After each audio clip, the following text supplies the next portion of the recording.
दोस्तों, आज हम बात करेंगे चक्रवर्ती सम्राट अशोक की, जिन्हें देवानाम प्रियदर्शी अशोक महान भी कहा जाता है। मौर्य साम्राज्य के तीसरे सम्राट थे और अखंड भारत पर इन्होंने राज किया था। इनका अशोक चक्र आज भी भारत के तिरंगा के मध्य में मौजूद है।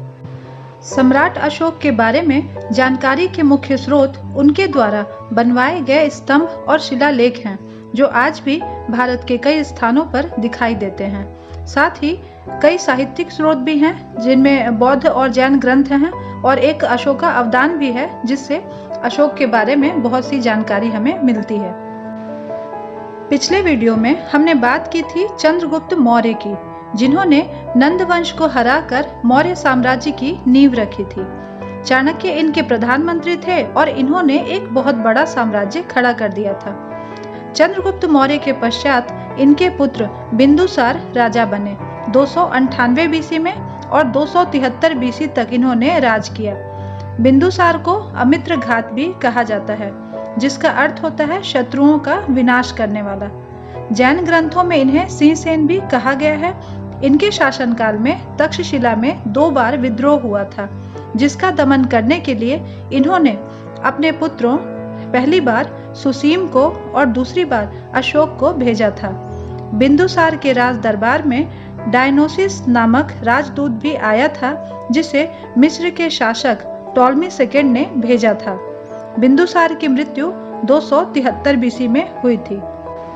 चक्रवर्ती सम्राट अशोक राजा बिंदुसार और रानी धर्मा के पुत्र थे तथा चंद्रगुप्त मौर्य के पौत्र थे। इनका जन्म 304 बीसी में हुआ था। बिंदुसार की कई रानियां थीं, जिनमें एक धर्मा भी थी। चूंकि ये क्षत्रिय परिवार से नहीं थीं, इसलिए इन्हें राज परिवार में कोई विशेष स्थान नहीं दिया गया था। अब इनका कोई विशेष स्थान नहीं था, तो इनके पुत्र अशोक को भी और राजकुमारों की तुलना में कम महत्व दिया जाता था। अशोक के कई सौतेले भाई बहनें थीं। अशोक बचपन से ही सैन्य गतिविधियों में प्रवीण थे, इसलिए दूसरे भाइयों को इनसे कड़ी प्रतिस्पर्धा रहती थी। बिंदुसार के जितने भी बेटे थे, कहा जाता है कि उनके 101 बेटे थे अलग अलग रानियों से, तो सबके लिए एक प्रतियोगिता आयोजित की गई थी, जिसमें उन राजकुमारों को अपना कौशल दिखाना था। इस प्रतियोगिता से ही ये नतीजा निकलना था कि कौन सा राजकुमार बिंदुसार का उत्तराधिकारी बनेगा। इस प्रतियोगिता में अशोक हाथी पर सवार होकर आए थे और बिंदुसार के राज ज्योतिषी ने कहा था, भविष्यवाणी की थी कि जिसका आसन सबसे अच्छा होगा वही राजा बनेगा। अशोक को लेकर एक और कहानी प्रचलित है कि उनकी माता धर्मा, जिन्हें कहीं कहीं शुभद्रांगी भी कहा गया है, उन्होंने एक सपना देखा था कि उनकी शादी किसी राजा से होगी और इनका एक पुत्र चक्रवर्ती सम्राट बनेगा। भगवान बुद्ध से भी जुड़ी हुई एक कहानी है, जिससे अशोक का संबंध है। कहा जाता है कि भगवान बुद्ध एक बार मगध में भिक्षाटन कर रहे थे, तो वहां कुछ बच्चे खेल रहे थे। उनमें से एक बच्चा भगवान बुद्ध को भिक्षा में मिट्टी देता है।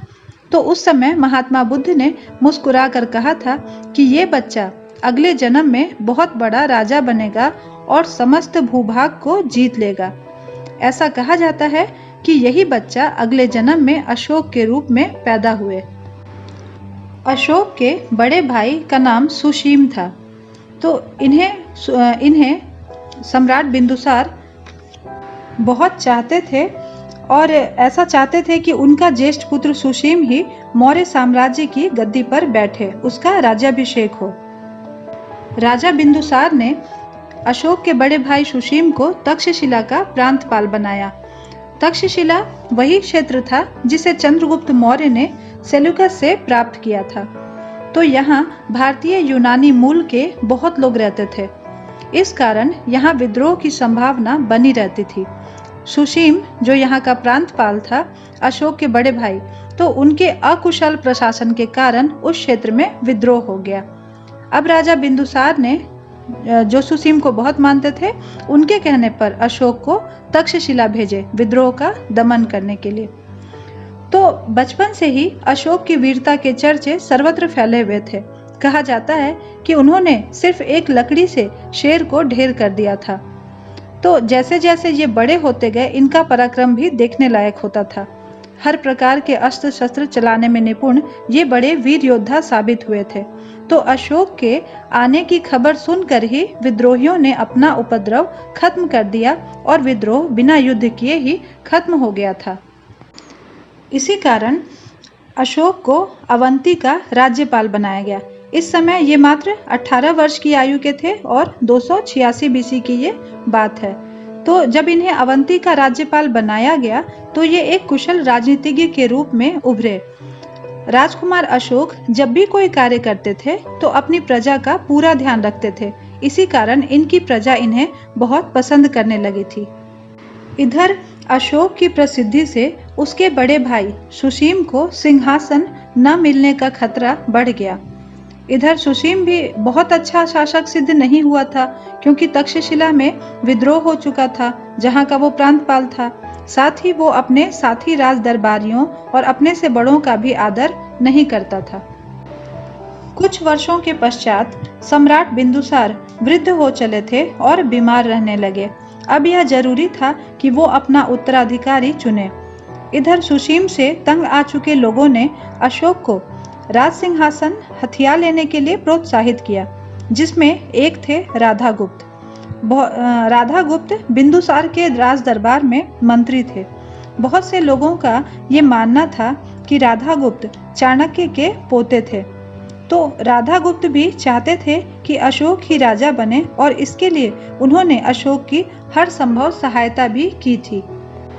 बिंदुसार के बाद मौर्य साम्राज्य की गद्दी पर चक्रवर्ती सम्राट अशोक बैठते हैं। कहा जाता है कि अशोक को उत्तराधिकार के लिए लड़ाई भी लड़नी पड़ी थी। राज सिंहासन प्राप्त होने के बाद अशोक को अपनी आंतरिक स्थिति सुदृढ़ करने में 4 वर्ष लगे थे। यही कारण है कि इनका राज्याभिषेक समारोह 269 बीसी में हुआ था, मतलब बिंदुसार की मृत्यु के 4 वर्ष बाद। अब ऐसा कहा जाता है कि ये लड़ाई इन्हें अपने ही भाइयों से करनी पड़ी थी। बहुत सारे बौद्ध साहित्य हैं जिनमें बताया गया है कि अशोक ने अपने 99 भाइयों की हत्या कर सिंहासन पर बैठे थे। सिर्फ अपने सगे भाई जो इनसे छोटा था तिष्य, उनको छोड़ दिए थे। लेकिन कई इतिहासकारों ने इस बात को नकार दिया है कि अशोक ने ऐसा किया था। एक बात ये भी कही जाती है कि इनके पिता बिंदुसार ने इन्हें राज्य से बाहर भेज दिया था और ये एक आश्रम में रह रहे थे। वहीं इनकी मुलाकात बौद्ध भिक्षुओं से होती है। तो जब ये आश्रम में थे तब इनको खबर मिली कि इनकी माता को इनके सौतेले भाइयों ने मार डाला है। तब अशोक ने महल में जाकर अपने सारे सौतेले भाइयों की हत्या कर दी और खुद सम्राट बने। राज सिंहासन पर बैठते ही अशोक ने पूर्व और पश्चिम दोनों ओर अपना साम्राज्य फैलाना शुरू कर दिया। इन्होंने केवल 8 वर्षों में अपने साम्राज्य का विस्तार असम से ईरान तक कर लिया। सम्राट अशोक का साम्राज्य आज का संपूर्ण भारत, पाकिस्तान, अफगानिस्तान, नेपाल, भूटान, म्यांमार और बांग्लादेश में फैला हुआ था। यह विशाल साम्राज्य आज तक का सबसे बड़ा भारतीय साम्राज्य रहा है।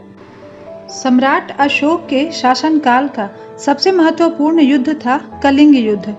कलिंग युद्ध राजा अनंत पद्मनाभन के साथ हुआ था। कलिंग आज के उड़ीसा को कहा जाता था। कलिंग एक स्वतंत्र राज्य था जिसे चंद्रगुप्त मौर्य या बिंदुसार नहीं जीत पाए थे। कलिंग एक बहुत ही समृद्ध राज्य था और हर तरह से, क्योंकि ये महत्वपूर्ण व्यापारिक केंद्र था। तो अशोक ने 261 बीसी में कलिंग पर आक्रमण किया और भीषण युद्ध हुआ। इस खूनी युद्ध में लाखों लोग मारे गए, चाहे वो सैनिक हो या आम जनता। कहा जाता है कि कलिंग की औरतें और बच्चे भी युद्ध भूमि में उतर गए थे। कलिंगवासी हार मानने को तैयार नहीं थे और अशोक किसी भी हाल में कलिंग को जीतना चाहते थे। भयानक नरसंहार की वजह से ही अशोक को चंड अशोक कहा गया। अंत में ये कलिंग को जीत लेते हैं, पर इन्होंने ये पूरा भारी नरसंहार अपनी आंखों से देखा था। इससे ये द्रवित हो गए और इन्होंने सदा सदा के लिए युद्ध का त्याग कर दिया। कलिंग युद्ध ने इनका हृदय परिवर्तन कर दिया और इन्होंने बौद्ध धर्म को अपना लिया और आचार्य उपगुप्त की शरण में अहिंसा के रास्ते पर चले गए। बौद्ध धर्म स्वीकारने के बाद इन्होंने उसे अपने जीवन में भी उतारने का प्रयास किया।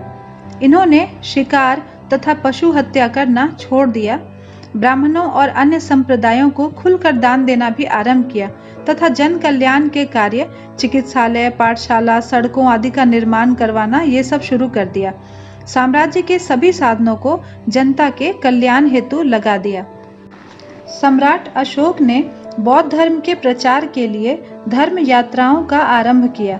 साथ ही आमोद प्रमोद की जो यात्राएं होती थीं उन पर पाबंदी लगा दी।